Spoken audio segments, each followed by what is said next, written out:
शुभ सकाल पिलामाने। आज आम द्वितीय श्रेणी विज्ञान बहिर उत्तम स्वास्थ्य पाई खाद्य आवश्यक से विषय में जानिबा। उत्तम स्वास्थ्य पाई खाद्य, सुस्थ शरीर पाई शक्ति आवश्यक। यही शक्ति आम विभिन्न प्रकार खाद्य पाऊ। अस्थि और मांसपेशीर उपयुक्त गठन पाई मध्य खाद्य आवश्यक। बढ़िबा और काम करिया पाई आम खाद्य आवश्यक करूँ। विभिन्न प्रकार खाद्य आमको विभिन्न प्रकार साहाय्य करती।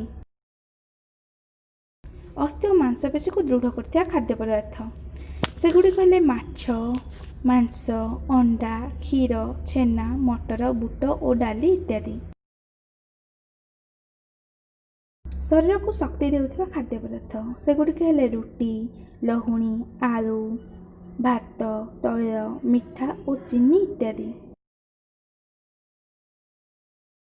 शरीर को निरोग रखिबारे साहाय्य करथिबा खाद्य पदार्थ सेगुड़िक हेले विभिन्न प्रकार पनीपरिबा यथा फूलकोबी, मूला, गाजर, बैगण, कलरा इत्यादि और फल आंब, कदली, सेव, कमला इत्यादि। उपयुक्त खाद्याभ्यास नियमित परिमित अर्थात जेतिक आवश्यक सेतिक खाद्य खाइबा। अधिक खाइबा किबा कम खाइबा द्वारा स्वास्थ्य खराब हुए।